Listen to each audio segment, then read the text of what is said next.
Hi, and welcome to Stamp with Ginny. Today I'm going to share with you this cute little Be My Valentine chocolate bar slider that holds a honey roasted almond chocolate bar from Aldi's. This slider is quick and easy to make, and I've created it using the Be My Valentine Bundle. This bundle is part of a suite, so it has lots of coordinating products. So let me set this aside and I'll show you how to get started. Okay, I'm going to start with the stamping for this project, and I like to look at my Bee Builder punch in order to know which way I want to begin stamping, so I use my cardstock efficiently and I don't punch where I have stamped with one of the other images. So I'm going to pick up the body of the bumblebee. I like to start with it because it's the lighter color. I'm going to ink up the Daffodil Delight and stamp. I'm going to hold this for the count of 3, and I've got this beautiful image. I'm going to once again move down my cardstock and do so again. 1, 2, 3, and lift, and one last time. 1, 2, 3, lift. I've got my bodies done, and so I'm going to bring in my stripes image here for the body, and I am going to ink that up well. I want to make sure I've got good coverage because this is a bold image, and I am going to stamp that right on top of that Daffodil Delight, lining it up. I tend to use the stinger as the break when lining up the image. And the last image here, 1, 2, 3. Now, if you get a small area that isn't as dark as you'd like, you can take your Stampin' Right marker and simply go over that area to fill it in. I've got my bee stamped, and I'm going to set that aside. Okay, next I'm going to bring in a basic white piece of cardstock strip for the antennae, and I'm going to be looking at the image here. I'm going to be punching it out with the heart, and so I'm going to start on the right hand side so I can feed it in and stamp that 3 times. And as you can see, I've done the same little angle so that it's easy to punch. Next, I'm going to bring in my petal pink strip, and I'm going to pay attention to the orientation so that I can punch in the correct direction. I'm going to start on the left so I can feed it in from the right side and not punch that small heart. I'm going to do 6 of these because I need 2 wings for each little bee. And I'm simply going to space them out. There we go. Okay, I'm going to start by punching my antennae, and I'm simply going to slide that in from the left, line it up, and punch, and repeat the 3 times. Next, I'm going to bring the bumblebee in here, and I'm going to slide this in, line it up, and punch. After I've got the bodies done, I'm going to bring the wings in. I'm going to slide it in from the right side and punch, and then repeat.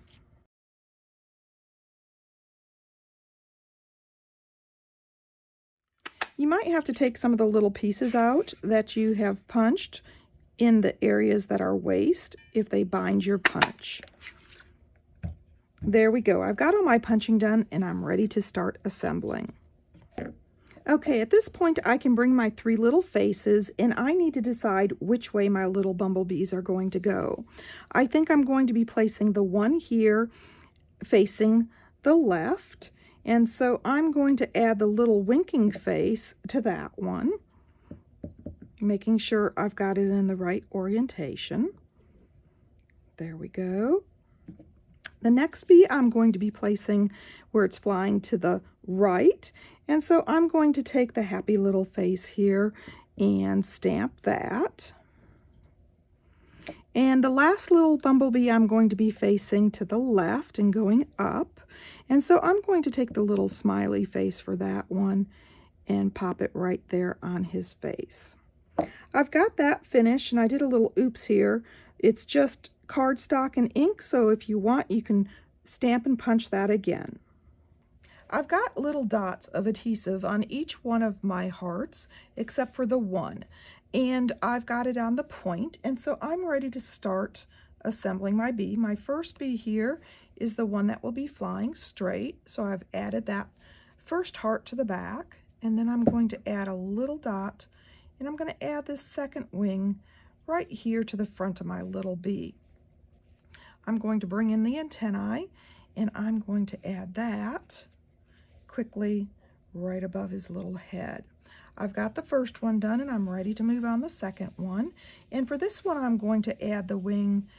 Let's see, I'm going to add it at a little angle there, and then I'm going to bring in the other one, and I'm going to add it to the bottom. And I'm going to add as a little antennae right here. Oops. The advantage of multi-purpose glue is it does move, but that can sometimes create a problem when you're assembling like this if you don't let it dry long enough. So I'm going to also add that one right here on the top and kind of tilt this other one to the side. There we go. My last little bee, I'm going to put my wings on both sides. 1 and 2. And then his little antenna is going to go behind his head. There we go. Now I'm going to let those dry. Next, I'm going to bring in my panel of basic white cardstock, and I'm going to put these little bees in the order I'm going to place them on my panel so that I have a visual.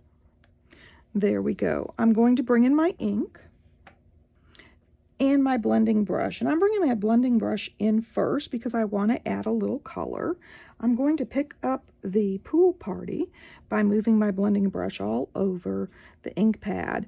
I'm going to set it down about where I want this little bee, and I want him on the cardstock entirely, so I'm going to simply lay that down and then spread my ink around in circular motions, adding a little pop of color. My next little bee I'm going to add to the side here, like so, and so I'm going to do the same process. That darker spot will be covered by the bee, so I'm not worried about that too much. But if you want, and you don't want that dark spot, you can tap off on your grid paper. The last little bee is going to go down here in the bottom, and so I'm going to do the same thing in this bottom corner, adding a little bit of that pool party. Looks like my ink pad might be getting ready to be re-inked. It is a little drier than I would like. Now I'm going to bring in the two little heart images. I'm going to ink them up with my pool party, and I'm going to pay attention to where that darker spot is because I know I want to put my bee there. And I am going to start with the larger hearts like so. And then I'm going to bring in the little hearts and add some of those. And I'm just kind of popping these around randomly like so. I want to add a little bit of the motion using this stamp and add it in the pool party also. So I'm going to pick this up and kind of decide if my bee is here, where that's going to lead. And so I'm going to place one here. I'm going to add one here. And then I'm going to add one down here. Now remember, when you're stamping off the cardstock, you want to make sure that you're re-inking fully before you stamp again.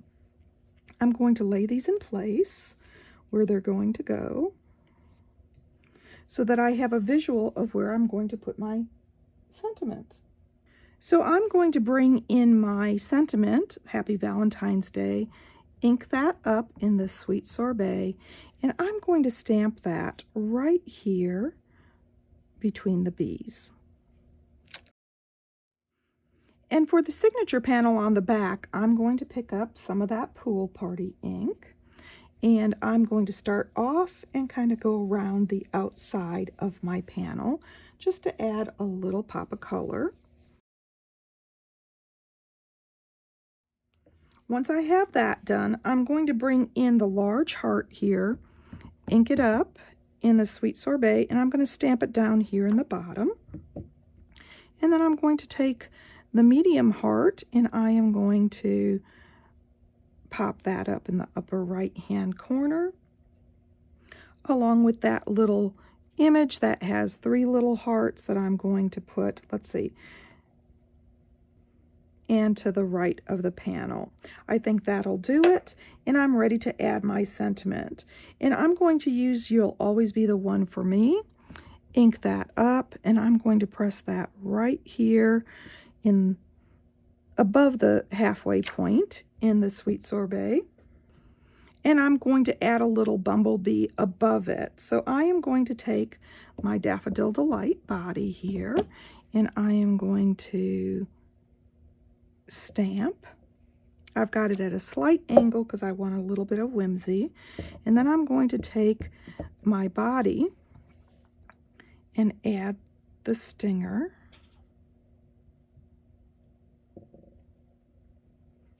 There we go. And my little antennae, I'm going to put him, oh, I think like so. And the wings. And I'm going to do this in the tuxedo. There we go. And he needs a little face. So I'm going to add the little smiley face right here. There we go. I've got my signature panel done, and we're ready to start assembling. Okay, for the holder, I'm going to start by scoring. I'm going to use the larger point here, and I'm going to score at the 1/2 inch mark, and then at the 1 1/4 inch mark, 4 7/8, and 5 1/2. And I'm done scoring, so I can set this to the side. Okay, I've got my candy bar here and my designer series paper, along with my little signature panel and the focal point. Now you can do this 2 different ways. You can decorate first and then adhere, or you can wrap it around, create the slider, and then decorate. The choice is up to you.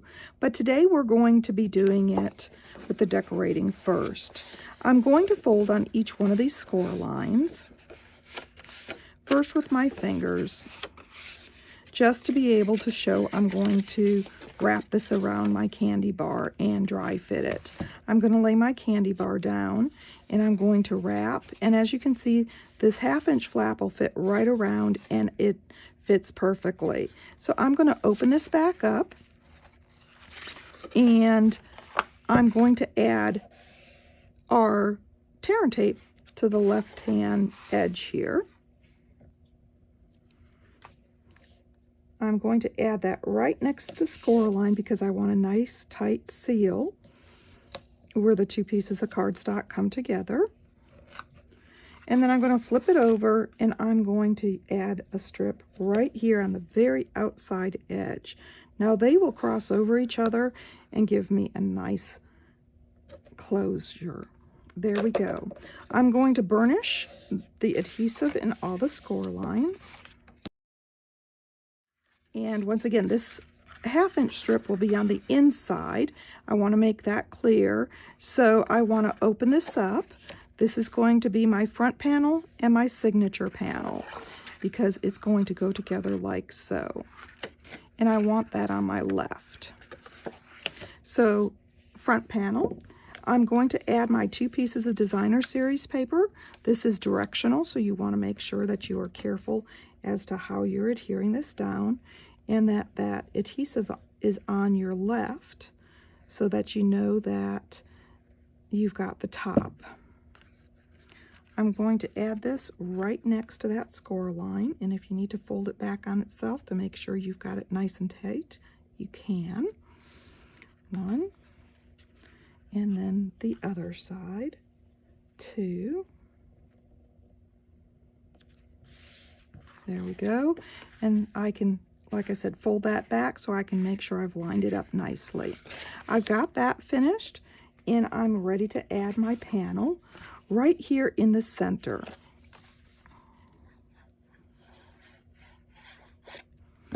Now you need to decorate your panel first because we're going to punch holes, and it needs to go through all the layers. Let's see, I want about the same on each side of that beautiful designer series paper, and then I'm going to add my strip here onto the back.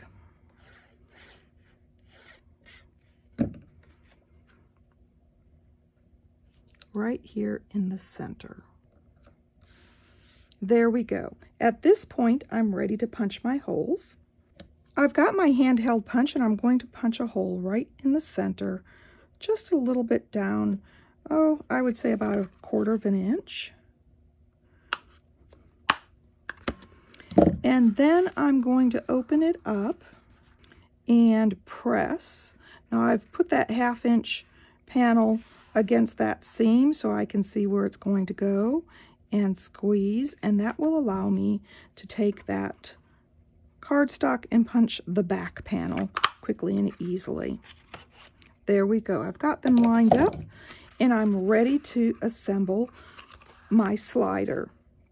So I'm going to take about 25 inches of the Sweet Sorbet bordered ribbon here. It's beautiful and is just so soft. And I'm going to lie that on the inside in half. And then I'm going to open it up and put my candy bar on top. And take that top edge and weave it through the hole, going towards the front. Wrap it around the back and place this other through the back hole. I want them to be nice and flat, but this will twist. The main thing is you have your ribbon around the candy bar the way you would like it. I'm going to take off this strip of protective backing and off of this other side. I'm going to push the candy up against there so that it's nice and tight, and I'm going to bring this other panel back and line up the top and outside edge gently, and once I have that in place I can press and burnish. There we go. Now I've got my ribbon here in the middle, and that allows me to pull it up and tie my bow. Now this will be the slider pull. So you want to tie it so that it'll look nice and give you a nice little handle. And I'll show you quickly. You'll simply hold the candy bar and pull, and it slides right out. Lots of fun. I'm ready to decorate with my little bumblebees, and I waited to do this last because I wanted to visualize where they were going on the candy bar slider. And I'm going to be adding the dimensionals so that they help hold the little wings and the parts onto the bee. Remove the backings and place your bees as desired. I'm going to place, let's see, I want to make sure I'm doing this correctly and the bees are in the right place. So I'm going to add my little bee down here who's winking gently.